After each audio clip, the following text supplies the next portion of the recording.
Welcome back to the county seat. We are talking today about water and the future. The governor's made a very big point about this, about our having to take the lead at finding our path to water conservation in the next 50 years. There are a lot of different ways to look at it, and we've tried to bring some of those perspectives together for the conversation. Joining us from the Utah Division of Water Resources, the Outreach Section Manager, Joshua Palmer. Thank you for joining us. Thank you. And from a county perspective, a little closer to on the ground, Dean Draper, who's the County Commissioner for Millard County, Utah. Thank you both for taking the time. Dean, thanks for making the drive up here today. You bet. So I want to start with the question of more on conservation. As the plan now has come out, the 50-year plan is now public. What is the main and biggest emphasis that people need to know about water conservation going forward? I think the biggest emphasis really is that we are transferring our approach from just a statewide perspective to looking at water conservation potential at a regional level. And so there's actually some research that's going on right now where we're looking at the different regions and what the potential for water efficiency is. Now, we're not talking about not using any water or telling people they can't use anything. We're just looking at what is the potential for us to be the most efficient, to eliminate waste, and to use this precious resource in the best, most useful way possible. And so we will be on the ground, talking to people like Dean, people throughout the state, to try to decipher, instead of just statewide, what we should be working towards from water conservation perspective, what is regionally appropriate? What takes those regions into account? How is Millard County different than Cache County? And what are the different things that need to be taken into consideration? And so as we move forward with water conservation and with water efficiency and water topics in general, we are really focusing on those local voices because they are the ones on the ground. Let me ask you a question, Dean. You come from a rural county, and so you're surrounded by a lot of agriculture, which is extremely important to Utah, more than a lot of people realize, that it actually outperforms as an economic contributor to our gross state product over tourism. How much more efficient have we already become in the way we handle agricultural water? Well, there's two different versions in Millard County. You have flood irrigation, where you have a canal that goes to a ditch and then you flood the surface of the ground, or you have sprinkler irrigation, where usually a pivot is in place at this time with technology. Flood irrigation works very well on crops like alfalfa and grains. They need that water very much. Mm-hmm. Alfalfa and corn respond very well to pivots that go around, and they're using groundwater. The flood is using surface water. Mm-hmm. And they're two different things that are starting to merge. The farmers are putting in concrete ditches so that they don't have ditch loss, which was a thing of 100 years ago. You couldn't control it. That ditch was going to absorb so much before it ever made it to your field. Mm-hmm. In the town I live in, Scipio, they have put in a large pipeline so that water coming from Scipio Lake makes it to the fields more efficiently. And in fact, you don't have ditch loss with that. So the conserving that they're doing in that manner is to make it so that you get the biggest bang for the buck out of the water. How are you going to solve those issues? You know, before we started taping the program, we were discussing a little bit about the fact that Washington County is trying to stake claim on water that lies basically as the primary source for groundwater in Millard County, and half of Nevada's after that same pot of water. How are you going to, from a state level, manage those conflicts in between regions? Because St. George is going to think they're entitled to that water, and I'm sure the people in Millard County think they're entitled to that water as well. What do you guys have to say about that? Well, you know, I think the biggest thing is there has to be that water rights analysis, right? So you have water rights that are built into a system that is designed to protect water rights holders. So obviously that is going to be a key contributor to it. From a statewide perspective, from our division's perspective, I mean, what we would look to do is bring people together to have a discussion about it. I mean, we're at a point in our history where the water supply is more critical than it's ever been. And these kinds of discussions are going to become the norm. These discussions where good people from good communities want to make sure that their people and their communities have the water that they need. And in an effort to do a good thing for their community, sometimes there's going to be disagreement about where they're getting that water from. So I think really it starts with bringing the experts together, the regional experts together, to talk about it, to have that discussion, to vet it out. And we could come in as a state and act like we've done this analysis and say, hey, we have the answer. And we could bring everybody in and, ask everybody to celebrate our brilliance because we found the answer. And they'd look at us like with a blank look on their face, like, what are you doing? You are not the appropriate people to make this determination.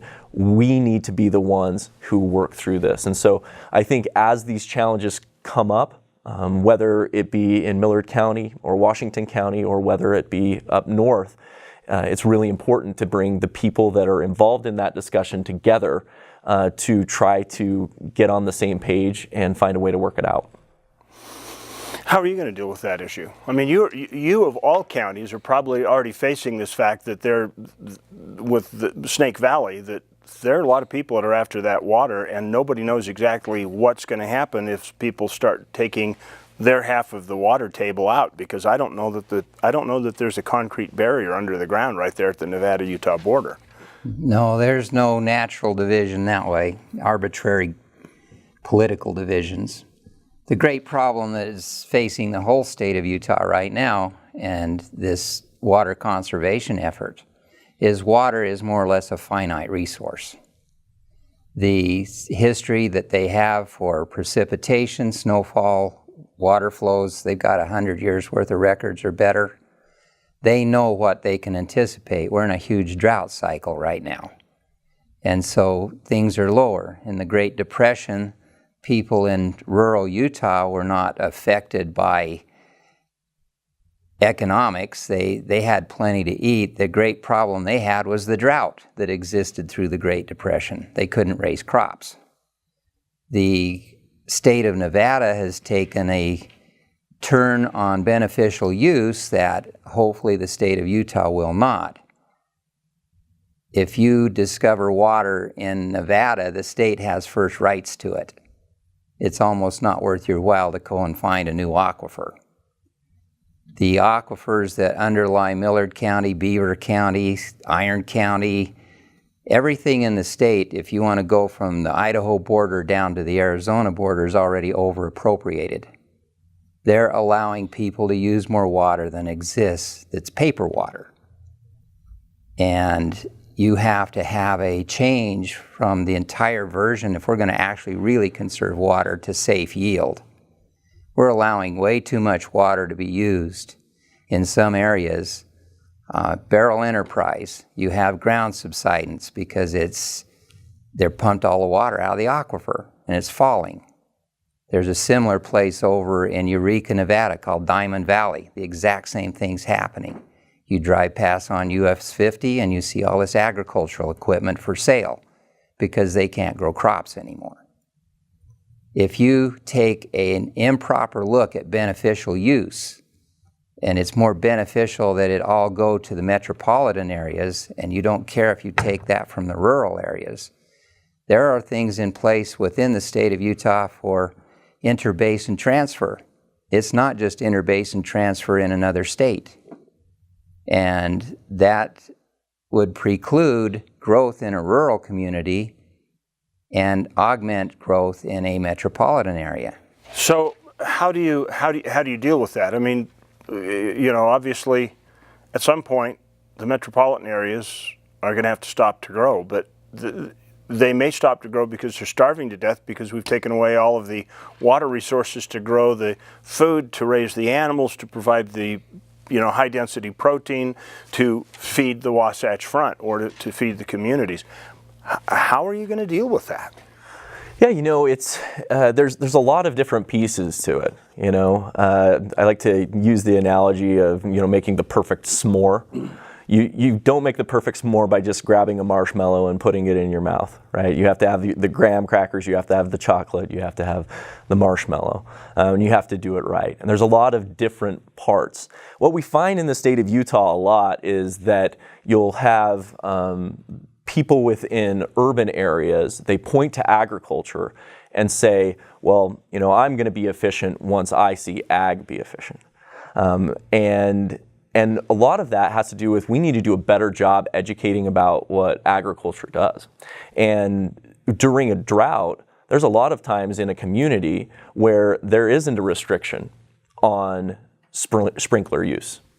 And you're not feeding animals with your front yard. And you're not feeding people with your front yard, right? You're not taking those clippings and making a salad, usually. Hopefully, it's probably not very tasty. And so, I talked to a farmer in 2015 after we'd had a pretty dry year. And I said, how are things going? And he said, well, I'm going to get 30% less water this year. There's a lot of people that don't understand that farmers are forced into water conservation depending on the supply that they get in a given year. They know that they have to use less and they have to try to still make a profit. And so I think really what needs to happen is both from an urban and rural setting, we need to understand the challenges of both and gain empathy for the challenges of both. I think that there's a really great opportunity in urban environments, which are our most populous environments, when we talk about the concerns about going to these rural areas and taking the water from the rural areas and moving it to the urban centers, is that we have a lot of opportunity for people to just be more efficient and for their efficiencies to help with providing for the growth that we're going to see. Is there a point where cities are just as big as they can be? There is. In some places we're not designed to have the populations they have. We abuse technology and we're going to bring things in. However, that's a very old practice. There are 7 main aqueducts coming into Rome from the mountains to the north so that Rome could continue to grow and become a megalopolis. This is 2,000 years ago. But what we're not seeing is everyone taking a look at the future and saying, what do I really want for my child or my grandchild? We have to take a look at doing that properly. Josh brought up a really good point. You don't have green English lawns in Tucson. Mm-hmm.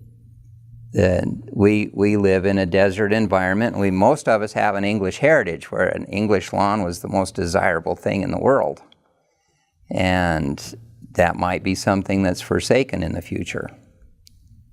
The lifestyle changes are involved in this, in the conservation situation. Agriculture, you can't take the Al Gore approach where Venezuela is going to provide everything for us. That proved out to be a really good thing to bank on.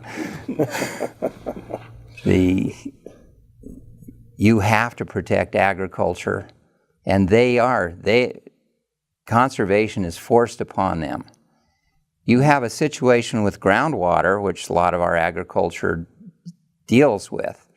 And what we do not have in place in the state of Utah is a safe yield program. We have an appropriation program where I can have so many water rights based upon different criteria, and then I have access to use that right. On groundwater, that's 100% all the time. On surface water, as Josh brought up, I'm getting 30% less. Yeah. There are things in place where groundwater monitoring has to be looked at.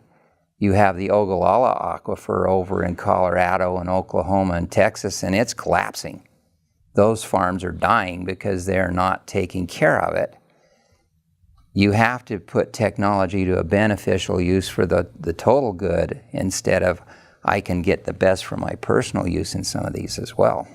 So, I mean, if you don't manage groundwater, I mean, I guess people always think if you sink a well, it will be there, but a well goes from 30 feet to 50 feet to 60 feet to 100 feet, and then pretty soon you've hit the rock on the bottom. Is that a correct statement? Yeah, aquifers are not bottomless. So, what's the solution? Yeah, and I think I alluded to this before, but we're in the process of updating our state water plan right now.